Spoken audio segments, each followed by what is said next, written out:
नमस्कार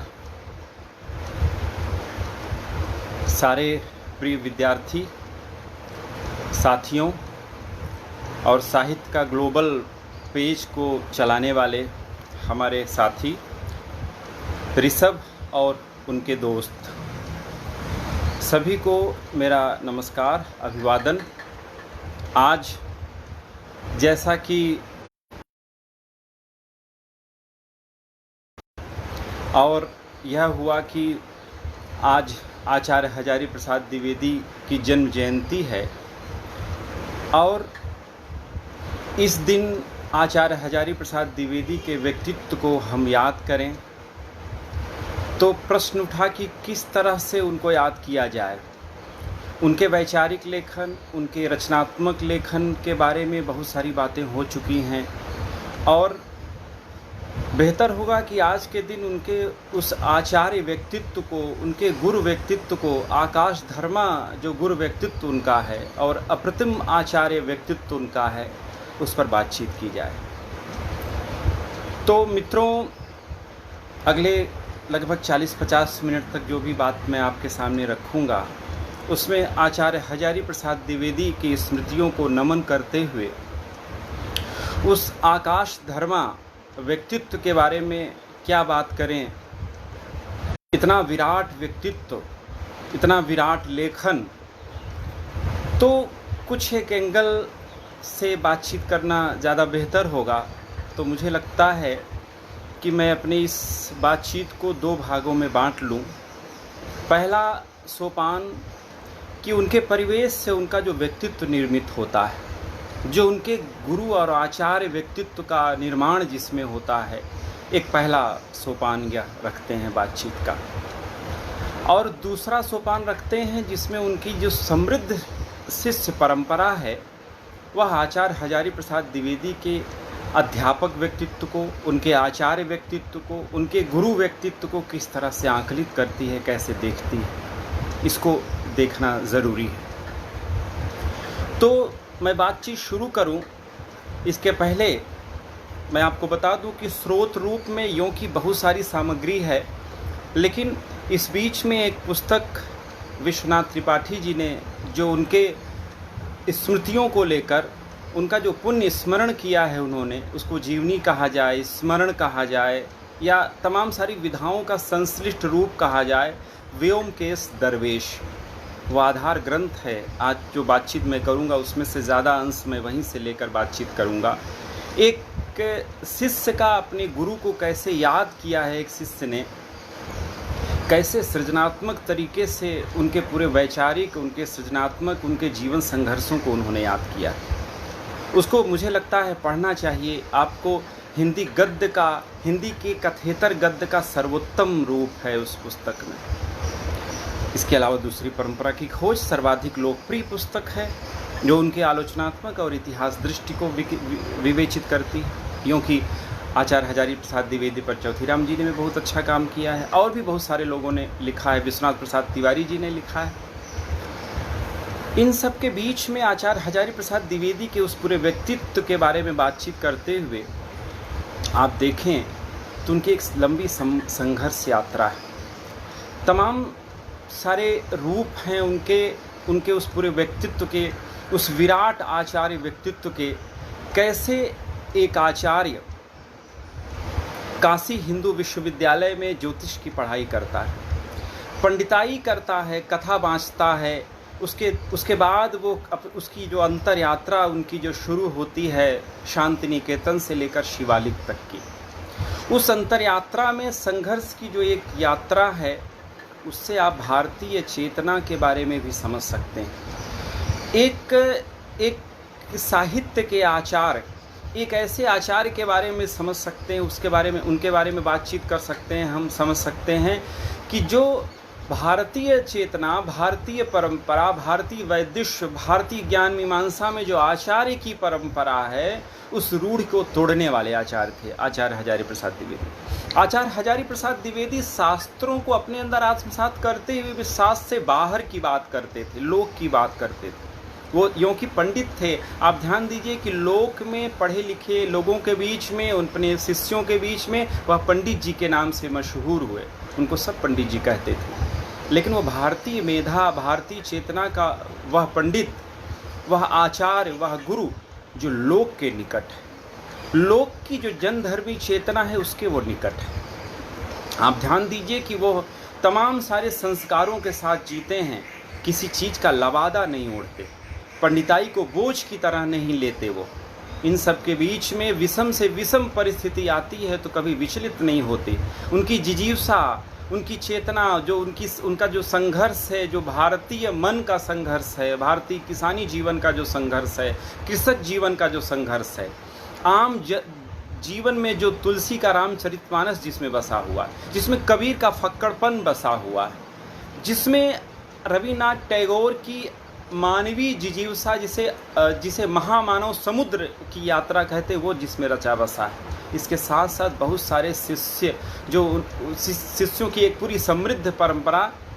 आप ध्यान दीजिए कि आचार्य हजारी प्रसाद द्विवेदी अपने आप में एक युग हैं। और आचार्य हजारी प्रसाद द्विवेदी के इस व्यक्तित्व के बारे में बातचीत करते हुए बहुत सारे लोगों ने अलग अलग तरीके से लिखा है। मैंने आपसे बताया कि सीमित समय में कुछ ही कोण से, कुछ ही एंगल से बातचीत की जा सकती है। मैं अपनी बातचीत शुरू करूं उनके व्यक्तित्व और उस परिवेश को समझते हुए। व्योमकेश दरवेश में विश्वनाथ त्रिपाठी ने जो लिखा है, मैं वो पंक्तियां आपके सामने पढ़ता हूं। उससे उनके पूरे व्यक्तित्व की बुनावट का पता चलता है। उन्होंने लिखा है, पंडित जी के रचनाकार व्यक्तित्व में एक गप्पी बलियाटकी है। अगाध पांडित वाराणसी से, शांति निकेतन और रविंद्रनाथ ने उसे विकसित किया, किंतु है वह पूर्वांचल का अभावग्रस्त कथावाचक ही, जो मोहक कथा में जमीन आसमान के कुलाबे मिलाकर पाठक श्रोता को मंत्रमुग्ध कर सकता है। अभावग्रस्तता का अनुभव और पांडित्य उसकी विश्वसनीयता का आधार है। एक वाग्मी निम्न मध्यवर्गीय किसान ब्राह्मण पंडित जी के व्यक्तित्व का मूल ढांचा है। चंडीगढ़ पहुंचकर लिखा गया उनका निबंध है देवदारू। उसमें गांव के एक पंडित जी हैं जो मुड़कटवा को दे रद्दा देते हैं।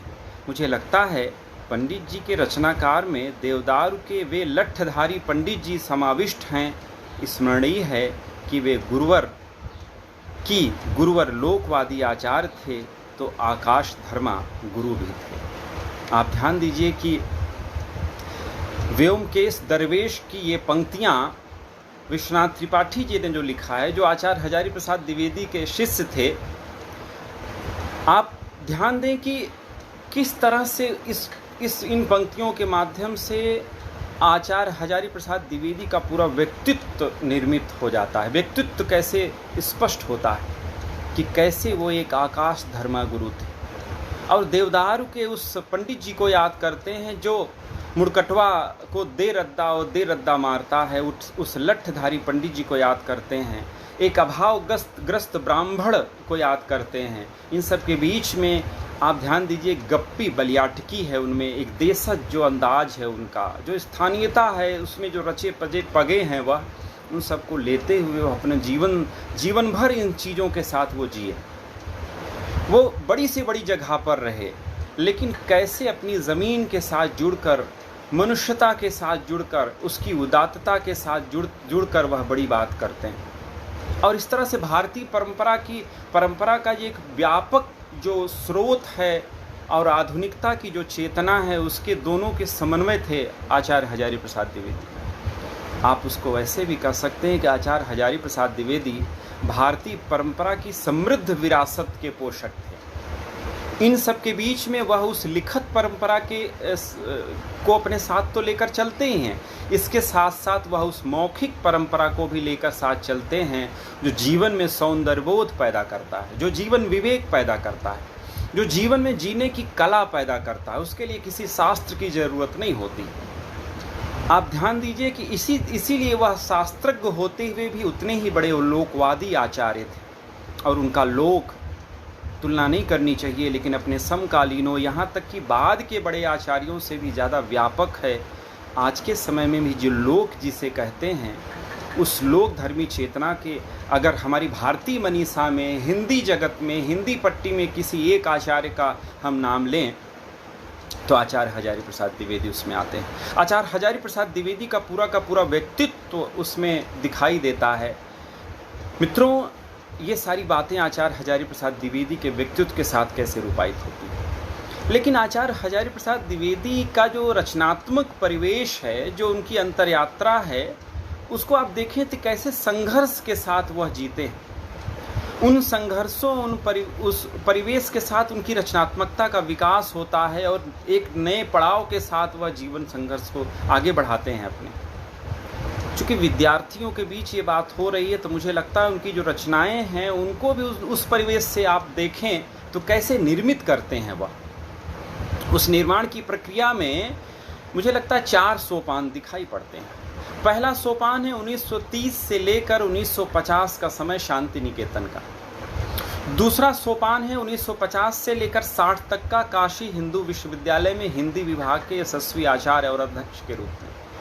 तीसरा जो सोपान है उनका शिवालिक का वो सोपान है पंजाब चंडीगढ़ में हिंदी विभाग के अध्यक्ष होते हुए वो कैसे 1960 से लेकर 1967 तक का जो तीसरा सोपान है।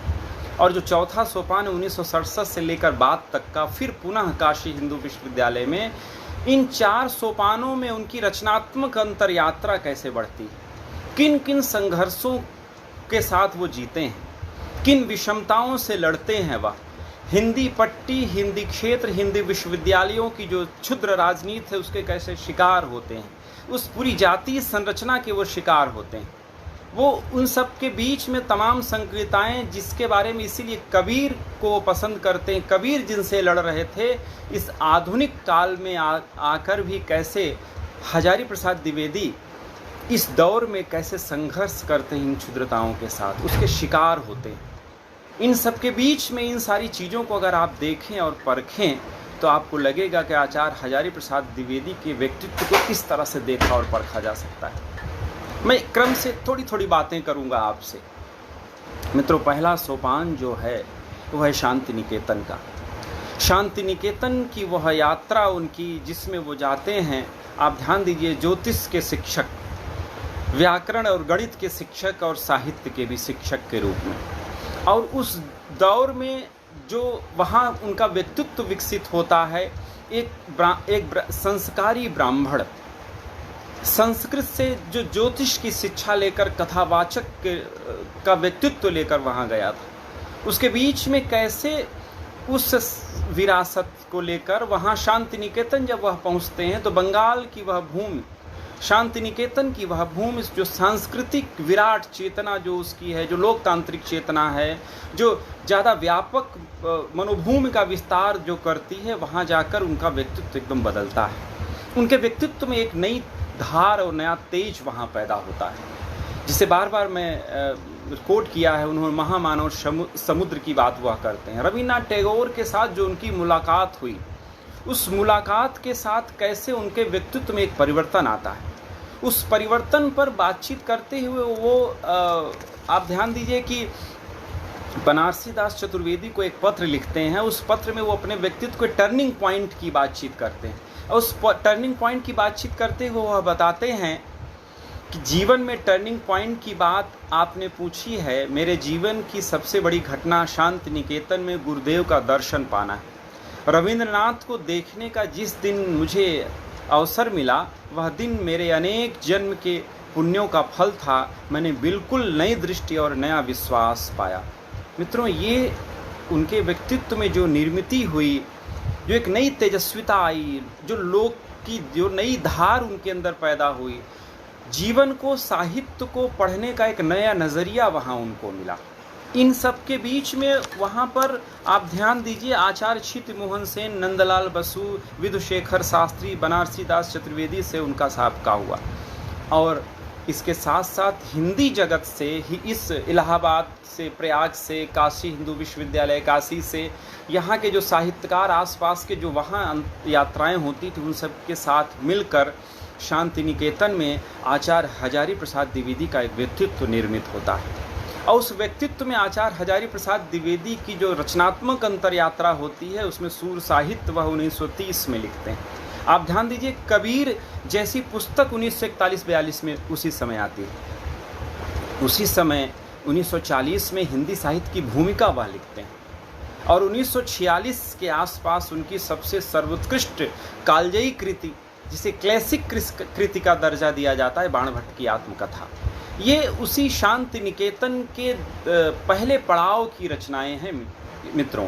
और आप देखें कि इसमें आचार्य हजारी प्रसाद द्विवेदी का एक रचनात्मक विराट व्यक्तित्व कैसे विकसित होता है। बलिया से गया हुआ, काशी हिंदू विश्वविद्यालय से संस्कृत का, ज्योतिष का अध्ययन किया हुआ एक विद्यार्थी वहाँ पर कैसे एक बड़े सांस्कृतिक चेतना से युक्त एक जगह पर जाकर वह जिस तरह से वहाँ पर अपना विकास करते हैं और हिंदी भवन का निर्माण और उसके साथ जुड़ना और फिर विस्तार करना, उसका एक महत्वपूर्ण पड़ाव है उनके व्यक्तित्व का। जो पहला पड़ाव आप ध्यान दीजिए, ये एक बहुत महत्वपूर्ण चीज़ है कि इसमें आप ध्यान दीजिए कि रहते हुए भी वो उस काशी के उस संस्कार के साथ वहाँ रहते हैं, संस्कार जो अंदर बसा हुआ है उनके, लेकिन जो अपनी चेतना के साथ लगातार। आप ध्यान दीजिए कि आचार्य हजारी प्रसाद द्विवेदी के व्यक्तित्व में और उनके कृतित्व में एक शब्द बार बार, एक शब्द की ध्वनि आपको बार बार सुनाई पड़ेगी, वह है पुनर्नवता।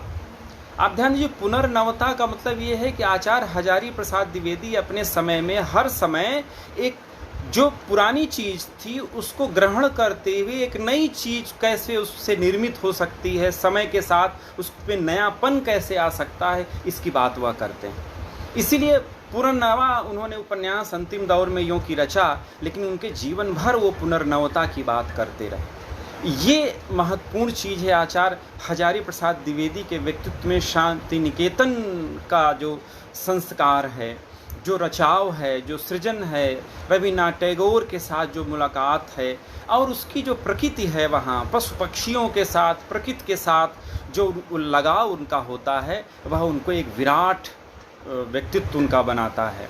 वो ज़्यादा भारतीय चेतना के और ज़्यादा निकट आते हैं। भारतीय चेतना में पशुओं के साथ, पक्षियों के साथ, उस लोक के साथ, प्रकृति के साथ जो रिश्ता कायम होता है आचार्य हजारी प्रसाद द्विवेदी का, और स्त्रियों के संदर्भ में स्त्री विषयक जो दृष्टि है उसका निर्माण भी वहीं से होता है। इन सब संदर्भों को आप देखें तो एक बड़े फलक में उनको देख और समझ सकते हैं। लेकिन मित्रों, दूसरा जो पड़ाव है वो बड़ा त्रासद है। यूँ कि प्रशासनिक तौर पर, दायित्व के तौर पर, चमक के तौर पर आप देखें कि इस पड़ाव में उनको बहुत यश मिलता है, लेकिन जो असल आचार्य हजारी प्रसाद द्विवेदी जो शांति निकेतन से आए थे, वो कहीं खो से जाते हैं। आप ध्यान दीजिए कि इस पड़ाव में 1950 से 60 तक का ये पड़ाव है। ये काशी हिंदू विश्वविद्यालय का वो पड़ाव है। काशी हिंदू विश्वविद्यालय की वो ज़मीन है। हिंदी विभाग में जब आचार्य और अध्यक्ष हुए, वो यशस्वी आचार्य और अध्यक्ष के रूप में वो आते हैं, और ये कहा जाता है कि वह स्वर्णिम काल था उस दौर में, जिसमें तमाम सारी साहित्यिक गतिविधियों के साथ हिंदी को और हिंदी विभाग को एक नई ऊंचाई दी। मित्रों, यहाँ पर एक बात ज़रूर मैं कहूँगा आपसे कि काशी हिंदू विश्वविद्यालय जिसके हम भी सदस्य हैं, आप सब ज़्यादातर विद्यार्थी उससे जुड़े हुए हैं, कि इसका जो इतिहास है एक गौरवमय इतिहास है। लेकिन उस इतिहास के पीछे आप ध्यान दीजिए कि ये बात सत्य है कि शांति निकेतन और काशी हिंदू विश्वविद्यालय, ये दो ऐसे विश्वविद्यालय हैं जो भारतीय स्वतंत्रता आंदोलन में बड़ी महत्वपूर्ण सहभागिता करते हैं। भारतीय चेतना, भारतीयता से निर्मित ये विश्वविद्यालय हैं। इन सब के बीच में यहाँ पर आप ध्यान दें कि शांति निकेतन में तो उदात्तता दिखाई देती है, लेकिन काशी हिंदू विश्वविद्यालय में ये जो हिंदी समाज का अंतर्विरोध है वह ज़रूर आप देख सकते हैं, जिसके शिकार आचार्य हजारी प्रसाद द्विवेदी हुए। तमाम आप ध्यान दीजिए कि विश्वविद्यालय जो बौद्धिक समुदाय का गढ़ होता है, उसमें कैसे शिकार होते हैं आचार्य हजारी प्रसाद द्विवेदी जैसे निर्मल हृदय वाले, जो उदात्त सोच रखने वाले, जो बिना किसी संकोच के किसी भी चीज़ को अपने व्यक्तित्व में के साथ जुड़कर उसका स्वागत करने वाले। लेकिन उनको कैसे छला जाता है, उनके साथ कैसे साजिशें होती हैं, और वो साजिशें सदैव होती हैं, आज भी हो रही हैं ऐसे व्यक्तित्वों के साथ। आचार्य हजारी प्रसाद द्विवेदी उस दौर में तमाम सारे प्रशासनिक पदों के साथ सुशोभित होते हैं। आप ध्यान दीजिए कि वह विश्व भारती के एग्जीक्यूटिव काउंसिल के मेंबर हुए, उसी दौर में साहित्य अकादमी के सदस्य बनते हैं वह। उसी दौर में वह राष्ट्रपति द्वारा उनको पद्म विभूषण से सम्मानित किया जाता है 1957 में। लेकिन इन सब के बीच में आप ध्यान दीजिए, उनकी रचनाओं पर अगर गौर करिए आप, कि जो उनकी सृजनात्मकता शांति निकेतन में थी, यहाँ पर आके उसका जो वैचारिक और सृजनात्मक आवेग है वह कमज़ोर पड़ता है, इसमें कोई दो राय नहीं। उनकी जो सर्वश्रेष्ठ रचनाएं हैं वह चंडीगढ़, पंजाब और उसके पहले शांति निकेतन में आपको दिखाई देती हैं। यहाँ पर हिंदी साहित्य उद्भव और विकास जैसी पुस्तक वह रचते हैं। मध्यकालीन साधना जैसी पुस्तक उनकी आती है। 5 व्याख्यानों की जो सीरीज थी उनकी, हिंदी साहित्य का आदिकाल, जो बिहार राष्ट्रभाषा परिषद में जो व्याख्यान उन्होंने दिया था, उसका संकलन इसी दौर में छपता है। आलोक पर्व जैसी पुस्तक आती है। इन सब के बीच में अगर आप ध्यान दीजिए कि आचार्य हजारी प्रसाद द्विवेदी के व्यक्तित्व के बारे में जो बातचीत होती है, उसमें आपको कुछ अंतर्विरोध जो इस दौर में दिखाई देने लगता है आलोचना का, साहित्य जगत का, उसे देखना पड़ेगा। एक तो यह है कि साहित्य में जो आलोचनात्मक तरीके से साहित्य में जो मूल्यांकन शुरू हुआ, उसमें आचार्य हजारी प्रसाद द्विवेदी को आचार्य शुक्ल के बरक्स खड़ा कर दिया गया। क्योंकि आचार्य हजारी प्रसाद द्विवेदी शुक्ल जी के आचार्यत्व की परंपरा में उस तरह से तो नहीं आते, लेकिन आप ध्यान दीजिए कि जिस मजबूत महल को बनाया था आचार्य रामचंद्र शुक्ल ने, उसको कैसे वो, मैंने बताया ना, पुनर्नवीकरण करते हैं, उसको पुनर्नवता देते हैं। इसका मतलब उसको ध्वस्त नहीं करते वो, लेकिन कैसे यहाँ के आलोचना के एक समुदाय ने, यहाँ की आंतरिक राजनीति ने, यहाँ के तमाम सारे लोगों ने उनको शुक्ल जी के बरक्स खड़ा कर दिया। एक तो यह साजिश उनके साथ हुई। खुद इस साजिश में आप ध्यान दीजिए कि प्रगतिशील हिंदी आलोचना के यशस्वी संपादक आलोचक शिवदान सिंह चौहान भी शामिल हुए। इसी प्रक्रिया में रामविलास शर्मा को भी देख सकते हैं आप कि रामविलास शर्मा ने आचार्य रामचंद्र शुक्ल और हिंदी आलोचना जैसी पुस्तक में आचार्य रामचंद्र शुक्ल की आलोचना के बरक्स जहाँ जहाँ उन्होंने आचार्य हजारी प्रसाद द्विवेदी को याद किया है, तो उनकी आलोचना को बहुत कमतर तरीके से, कमज़ोर तरीके से याद किया। यह साजिश के तहत किया गया था। लेकिन आचार्य हजारी प्रसाद द्विवेदी के योग्य शिष्य नामवर सिंह ने दूसरी परंपरा की खोज करके इसका समाहार किया। उसको अगर आप पढ़ें तो उसमें आपको दिखाई देगा कि दूसरी परंपरा का खोज का मतलब शुक्ल जी की एक परंपरा है, उसके पैरेलल एक दूसरी परंपरा है जिसको खोजते हैं आचार्य हजारी प्रसाद द्विवेदी। ये इस तरह से भी देखा और परखा जा सकता है। लेकिन ये तो साहित्य की बात हुई। जो आचार्य हजारी प्रसाद द्विवेदी के साथ, जो उनके आचार्य व्यक्तित्व के साथ घटित हुआ, वह उसे हमें जानना चाहिए। मित्रों, इसका विस्तार से अध्ययन अगर आपको करना है तो व्योमकेश दरवेश में ये दर्ज है, लेकिन मैं सांकेतिक ढंग से वो बातचीत करता हूँ। आप ध्यान दीजिए कि कैसे हिंदी विभाग का यश, साहित्य का यश वो विकसित कर रहे थे। इसके साथ साथ साहित्य की रचनात्मकता को भी विकसित कर रहे थे। लेकिन उनके समवर्ती लोगों को उनके इस यश को देखा नहीं गया। साजिशें होने लगी, प्रशासनिक साजिशें होने लगी। वो तमाम सारी जगहों पर आचार्य हजारी प्रसाद द्विवेदी के शिष्यों की एक परंपरा, समृद्ध शिष्यों की परंपरा, आचार्य हजारी प्रसाद द्विवेदी के पढ़ने पढ़ाने का अंदाज, उनका अपने शिष्यों के साथ रहने का अंदाज, विश्वविद्यालय में उनकी व्याप्ति, देश भर में उनकी व्याप्ति, बड़े बड़े विद्वान, साहित्यकार, प्रशासनिक अधिकारी से लेकर बड़े बड़े पद पर आसीन लोग आचार्य हजारी प्रसाद द्विवेदी को कैसे मानते थे, यह सब उस दौर में 1950 और 60 के बीच में अगर आप देखें तो यही दुख का कारण बना उनके तमाम सारे समवर्ती लोगों के लिए। और ये कैसे साजिश उनके खिलाफ रची गई, और उस साजिश में 1959 में उनको 60 में यहाँ से निकाला गया और 1959 में उनके खिलाफ एक रिव्यू कमेटी बैठाई गई। और आप ध्यान दीजिए, आपको पढ़कर और जानकर हैरानी होगी, उसमें 4 आरोप तय किए गए उनके ऊपर। उन 4 आरोपों को अगर आप पढ़ें, मैं थोड़ा सा इसको इसलिए मैं कह रहा हूँ कि मैं तमाम सारे सृजनात्मक, आलोचनात्मक और ऐतिहासिक दस्तावेज को लेकर बहुत सारी बातें होती हैं। कुछ जीवन संदर्भों की बातचीत की जाए, मुझे लगता है आज उनकी जन्मतिथि है, उनका स्मरण है, तो ये सारी चीज़ें कैसे एक व्यक्तित्व, एक आचार्य का व्यक्तित्व कैसे उससे संघर्ष करता है, उससे उभरता कैसे इन साजिशों से खिलाफ। आप ध्यान दीजिए कि उस रिव्यू कमेटी में 4 जो आरोप लगाए गए, उसमें पहला आरोप था कि हिंदी विभाग की जो बोर्ड ऑफ स्टडीज़ की मीटिंग हुई उनके दौर में, उसमें कुछ बदअमली हुई।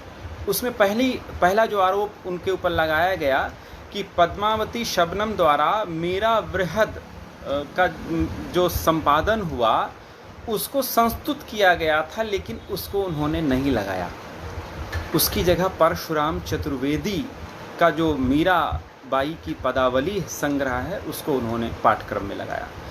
दूसरा, श्री कृष्णलाल का जो निबंध संपादित हुआ, जो प्रकाशित होने से पहले उन्होंने उसमें संस्तुत कराया।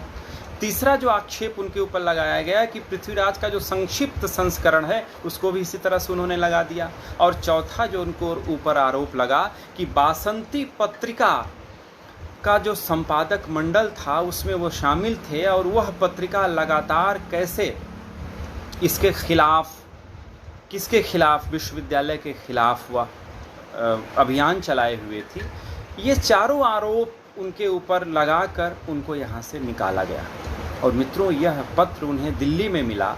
आप ध्यान दीजिए कि आचार्य हजारी प्रसाद द्विवेदी को जो यशस्वी व्यक्तित्व था, कैसे उसको धूमिल करने का ये प्रयास हुआ। इन सारी चीज़ों के बीच में आचार्य हजारी प्रसाद द्विवेदी के व्यक्तित्व का जो तीसरा सोपान, अब आप ध्यान दीजिए कि इस बीच में आचार्य हजारी प्रसाद द्विवेदी थे तो बनारस में, काशी हिंदू विश्वविद्यालय में, लेकिन उनका मन नहीं रमता था। आप ध्यान दीजिए कि पढ़िए उनके पत्रों को पढ़िए, वो बार बार उनको वो सालता है कि वो शांति निकेतन से क्यों आए, उन्हें नहीं आना चाहिए था।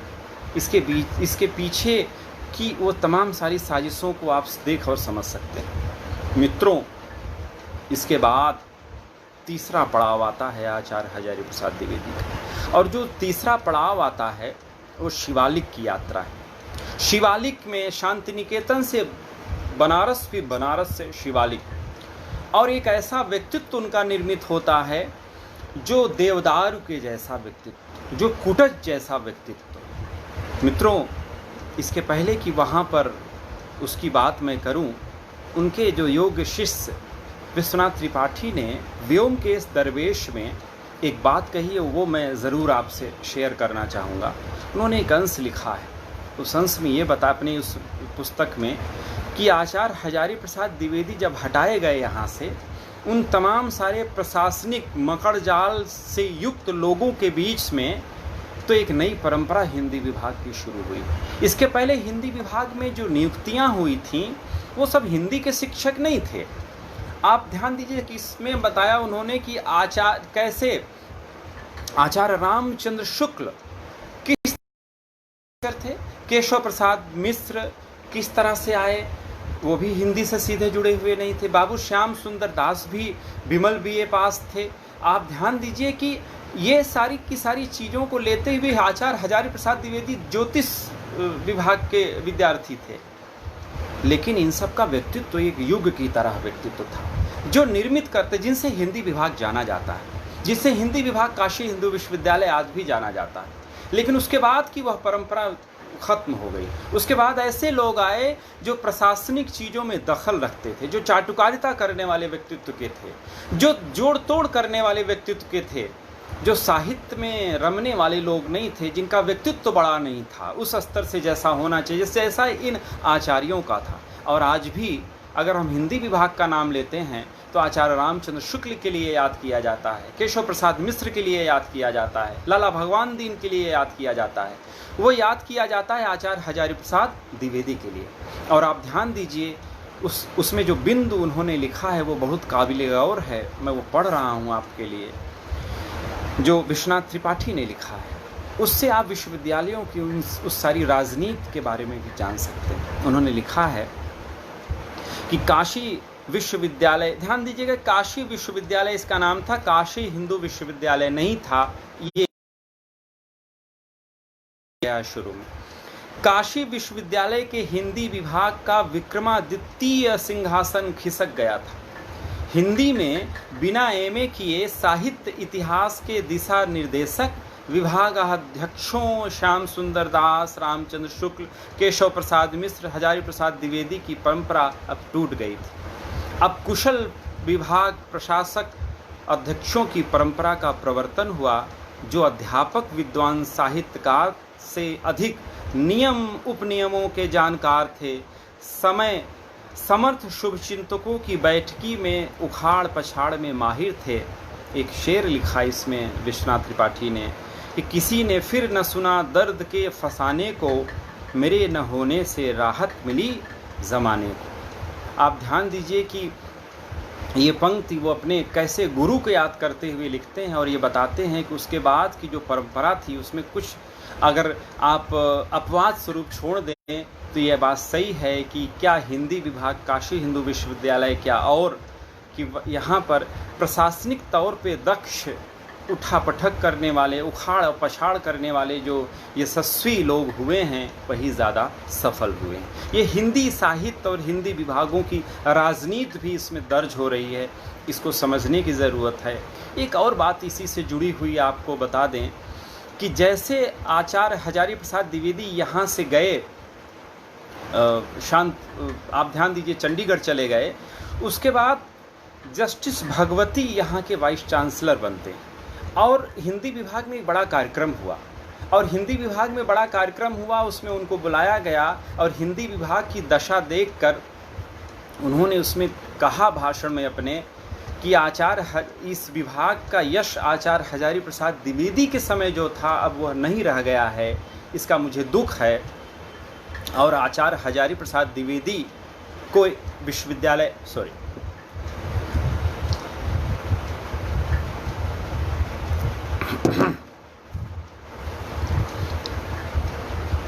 आचार्य हजारी प्रसाद द्विवेदी को इस विश्वविद्यालय से निकालकर बहुत गलत किया गया, ऐसा वो कहते हैं। और ये बात जब आचार्य हजारी प्रसाद द्विवेदी तक पहुंचती है तो आचार्य हजारी प्रसाद द्विवेदी ने जो लिखा है अपने पत्र में तो वह मुस्कुराते हैं और उस पर वो टिप्पणी करते हैं।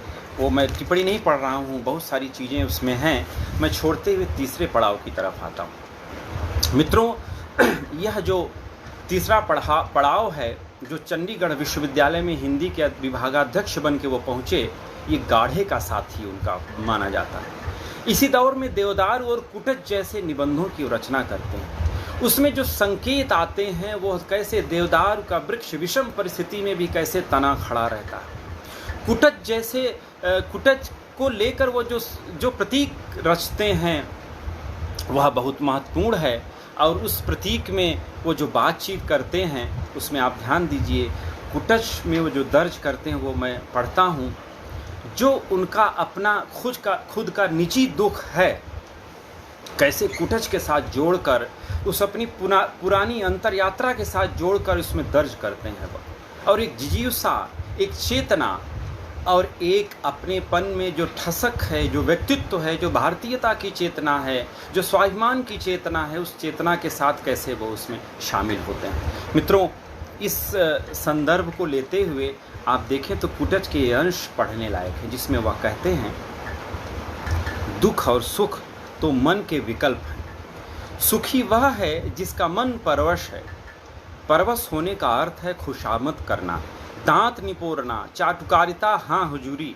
जिसका मन अपने वश में नहीं है वह दूसरे के मन का छंदावर्तन करता है, अपने को छिपाने को मिथ्याडंबर रचता है, दूसरों को फंसाने के लिए जाल बिछाता है। कुटच इन सब मिथ्याचारों से मुक्त है। असल में कुटच खुद आचार्य हजारी प्रसाद द्विवेदी हैं और वो कहते हैं जिसका मन उसके वश में है उसको क्या ज़रूरत मिथ्याडंबर की, उसको दिखावे की क्या ज़रूरत। और इस तरह से एक बड़ी चेतना के साथ कैसे वो अपनी बात करते हुए अपने व्यक्तित्व को पुनर्सृजित करते हैं और एक अंतर यात्रा उनकी लगातार बढ़ती है। मित्रों, इसी दौर में कालिदास की लालित्य योजना जैसी रचना वो रचते हैं, जो उनके खुद विश्वनाथ जी ने और तमाम आलोचकों ने लिखा है कि जो उनकी व्यवहारिक आलोचना का खूबसूरत उदाहरण है। शिवालिक से देवदार, कुटज, ये सारी रचनाओं के साथ जिस तरह से वो बातचीत करते हैं, इसके इन संदर्भों के साथ जोड़ते हुए आप देखें तो बाद में फिर कैसे उनको बुलाया जाता है, बाद में कैसे फिर विश्वविद्यालय में 1967 में उन्हें काशी हिंदू विश्वविद्यालय का हिंदी विभाग का पुनः अध्यक्ष बनाया जाता है। उन्हें 1968 में यहाँ का रेक्टर बनाया जाता है, समकुलपति बनाया जाता है।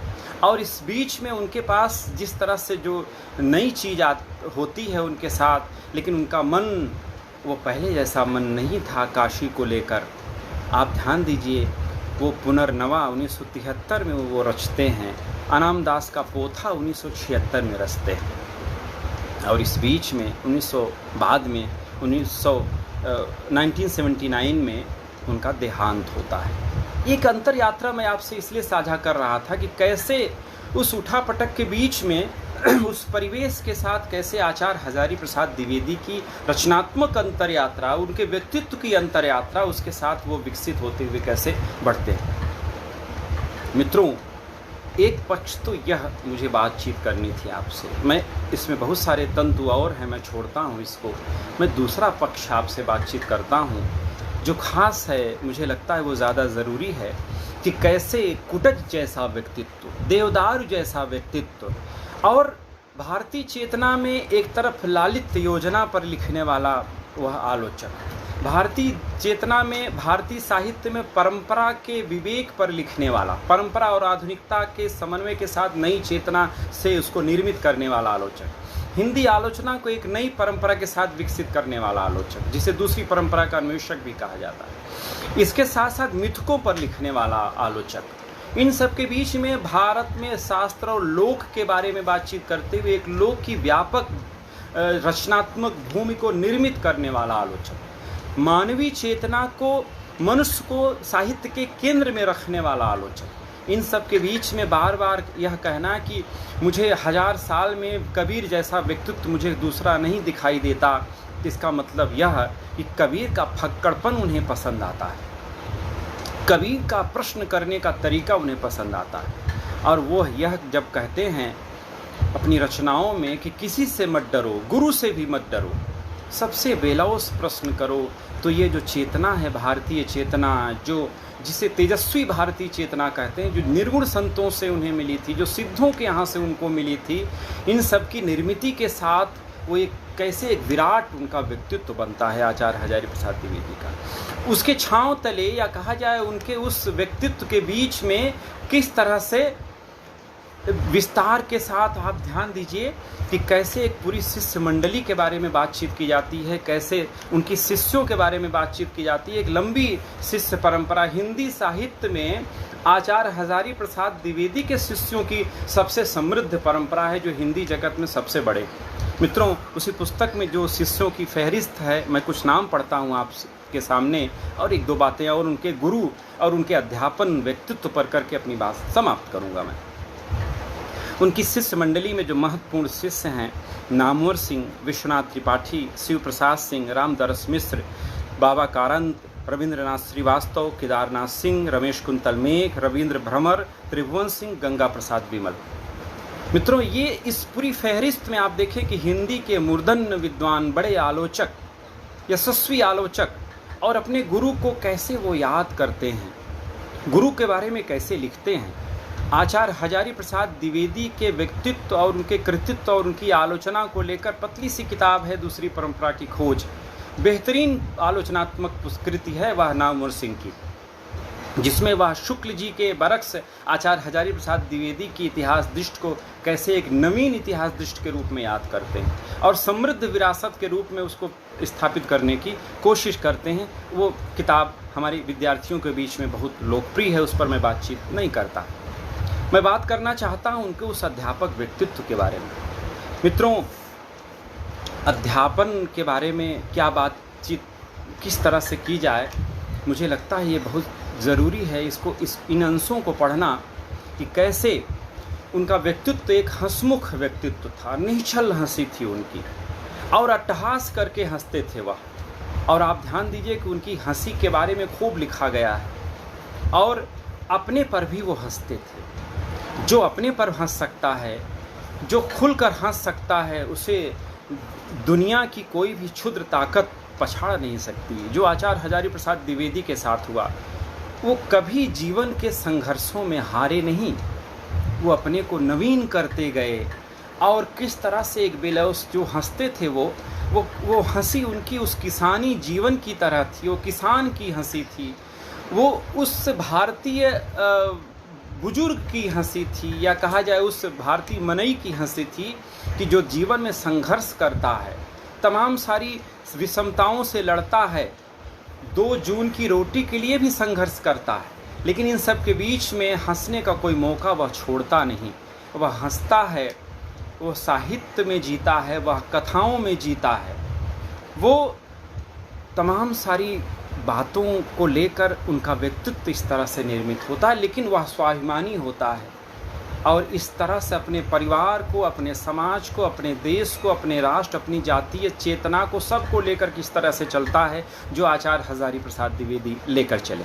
आप ध्यान दीजिए कि आचार्यत्व की कोई भी रूढ़ी उनके ऊपर नहीं लद पाई। आचार्यों की जो परंपरा, आचार्यों की परंपरा जो संस्कृत में दिखाई देती है, उस परंपरा के वह आचार्य कतई नहीं है। वह लोक के आचार्य हैं, लोक धर्मी आचार्य हैं। उनके शिष्यों ने भी उनको इसी रूप में याद किया है। और अकुंठ हंसी जो उनकी थी, वह उनके साहित्य के मर्म को और विकसित करने वाली हंसी थी। मित्रों, कैसे अध्यापक के तौर पर उनको विश्वनाथ त्रिपाठी जी याद करते हैं। बहुत खूबसूरत लिखा है उन्होंने। मैं कुछ अंश पढ़ता हूँ अपने विद्यार्थियों के लिए, आप सुने कि बहुत खूबसूरत है यह अंश एक गुरु के बारे में शिष्य का लिखना, कि उनका अध्यापक व्यक्तित्व कैसा था। हमें लगता है कि यह गुरु ऐसा ही होना चाहिए और सीखना चाहिए हमें।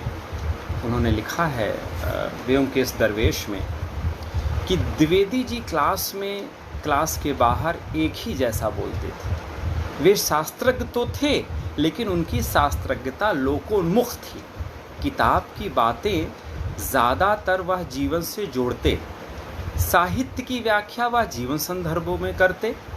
उनके क्लास में हम मायालोक में पहुंच जाते और वहां से अपना जीवन अनुभव पहचानते। पढ़ाते समय सभाओं, गोष्ठियों में भाषण देते हुए जैसा ही उनका स्वर या शरीर छंदमय हो जाता, उनकी बाहें उत्ताल तरंग बनाती। श्लोकों का उच्चारण जब वह अपने मंद्र स्वर में करते तो प्राचीन साहित्य की गरिमा साक्षात हो जाती। पंडित जी की आवाज़ में अनेक स्वर शाखाएं सुनाई पड़ती, सब परस्पर सघन संबद्ध, जैसे कई धाराओं का जल मिलकर कोई गंभीर प्रवाह सुनाई पड़ रहा हो। उनकी आवाज़ में आकाश जैसा अवकाश होता, लेकिन यह सब सहज अकृत्रिम था। आप ध्यान दीजिए कि इन पंक्तियों से एक गुरु के उस अध्यापकी व्यक्तित्व को याद करना कितना खूबसूरत है कि कैसे वो जब बोलते थे श्लोकों को, प्राचीन भारतीय साहित्य को, तो कैसे लगता था कई सारे जलराशियाँ, कई सारी धाराओं का जल एक साथ जुड़ जाता है। इसके बीच में जो उनकी जो गंभीर प्रवाह उसमें सुनाई पड़ता था, इन सब के बीच में सबके लिए अवकाश होता था। और एक ख़ास बात कि कहीं भी कृत्रिमता नहीं झलकती थी। ये एक बहुत महत्वपूर्ण चीज़ है जो द्विवेदी जी के लिए कहते हैं कि गुरु या अध्यापक वह बेहतर होता है जो ज्ञान को लादे नहीं, ज्ञान को उबाऊ न बनाए।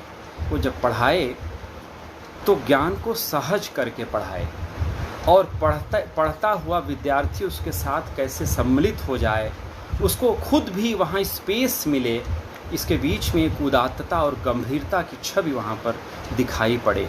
ये सारी चीज़ें आचार्य हजारी प्रसाद द्विवेदी के उस व्यक्तित्व को याद करते हैं एक अध्यापक के रूप में, कैसे विश्वनाथ त्रिपाठी जी। मित्रों, नामवर हमने आचार्य हजारी प्रसाद द्विवेदी को तो नहीं सुना है, हमने नामवर सिंह को सुना है, हमने विश्वनाथ त्रिपाठी को सुना है। नामवर सिंह को बोलते हुए आचार्य हजारी प्रसाद द्विवेदी की यही छवि हमें उनमें नज़र आती थी। नामवर सिंह की कदकाठी, उनका अंदाज बोलने का, उनका कैसे सहजता के साथ बड़ी बात को कह देने का अंदाज, श्लोक पढ़ने का अंदाज, कविता पढ़ने का अंदाज, इन सब के बीच में मुस्कुराते हुए एक आकाश धर्मा गुरु की तरह कैसे वो नज़र आते थे। ये मुझे लगता है उस पूरी शिष्य परंपरा में जब गुरु इतना विराट व्यक्तित्व का, तो शिष्यों की इस परंपरा में वो चीज़ हमें उनमें नज़र आती है। तो ये एक नई चेतना का प्रवाह, नए जिसे कहते हैं एक नई पीढ़ी के साथ वो कैसे विकसित होता है।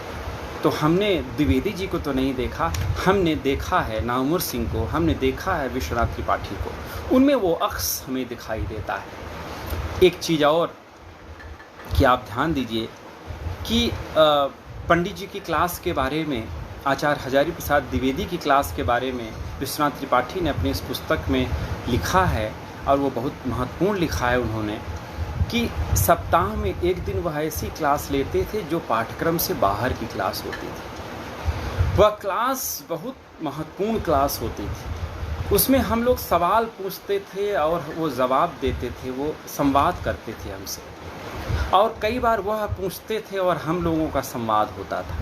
और वो क्लास उनकी सबसे सृजनात्मक क्लास होती थी।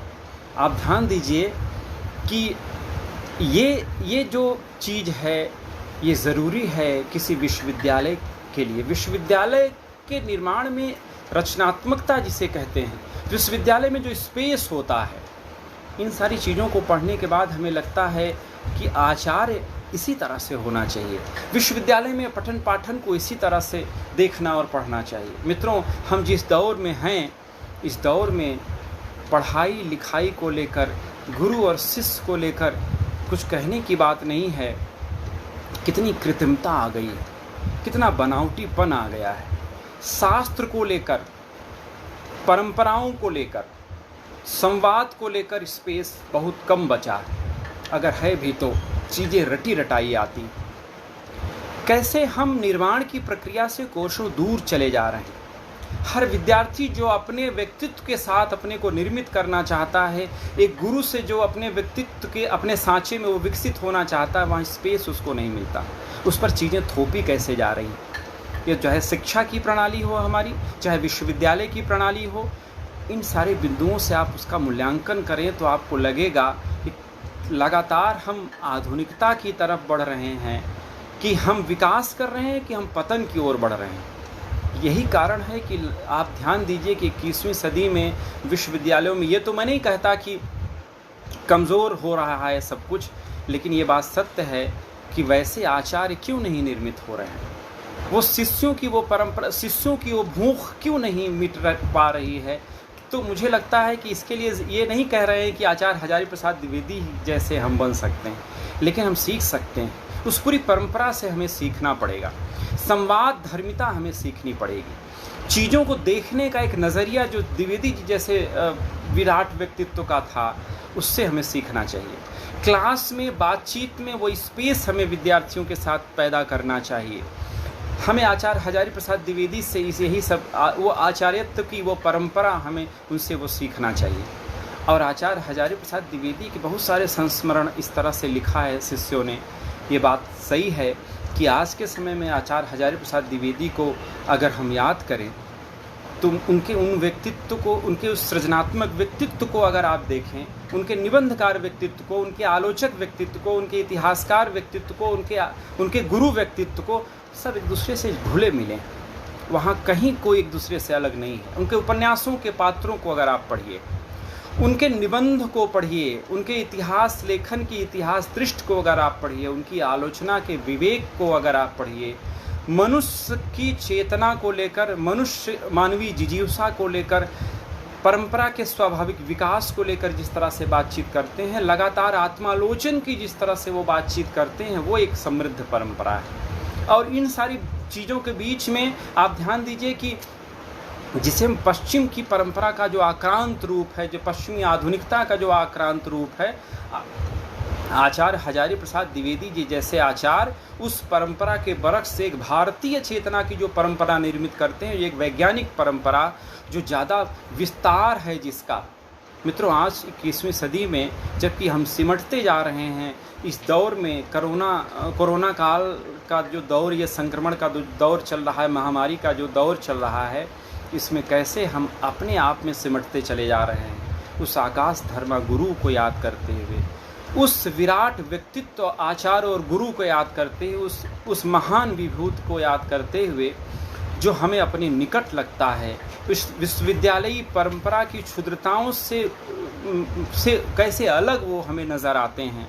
साहित्य पढ़ने पढ़ाने का शऊर जो पैदा करता है हमारे अंदर, साहित्य को जीने का जो शऊर पैदा करता है, एक वैज्ञानिक चेतना जो हमारे अंदर पैदा करता है, जो आलोचनात्मक विवेक पैदा करता है, जो सच कहने का साहस पैदा करता है हमारे अंदर, इन सब के बीच में अपने शिष्यों के साथ जो संबंध एक बनता है। एक छोटी सी बात सुना के मैं अपनी बात समाप्त करता हूँ कि द्विवेदी जी से उनके एक सहकर्मी ने पूछा कि आप के शिष्यों के बारे में कि आपका साहित्य कहाँ कहाँ दिखाई देता है, आपके शिष्य कहाँ कहाँ दिखाई देते हैं। मित्रों, उन्होंने उत्तर दिया कि जीवन आप गाँव से लेकर शहर तक और लोग के उन तमाम सारे दूरस्थ इलाकों तक जाएंगे, जहाँ तक आप पहुँच सकते हैं वहाँ तक मेरा साहित्य आपको नज़र आएगा, वहाँ तक मेरे साहित्य की व्याप्ति। और जहाँ जहाँ बौद्धिकता, जहाँ लोक चेतना है, जहाँ बौद्धिकता है, जहाँ तर्क है, जहाँ मनुष्यता है और इसकी जो बात करता है, वो हमारी शिष्य परंपरा को विकसित करने वाला आपको दिखाई देगा। कैसे इन सारी चीज़ों को लेकर एक बड़ा आचार्य अपने को कैसे, मुझे लगता है कि इन सारे पहलुओं को हमें बार बार देखना और परखना चाहिए। जीने का सलीका, पढ़ने का सलीका, रचने का सलीका और संघर्ष करने का सलीका कैसे हमें अपने परिवेश से जोड़ता है, अपने आत्म से भी जोड़ता है और अपने जन से जोड़ता है। ये सारी बातें हमें उस आकाश धर्मा आचार्य से सीखना चाहिए। उससे हमें अनुसरण करने की बात नहीं है, एक बार जो शब्द है कि उससे सीख कर उसको अपने समय के साथ पुनर्नवीकरण करते हुए हमें विकसित करना चाहिए। बस यही बातें मैं आज के दिन आपसे करना चाहता हूँ।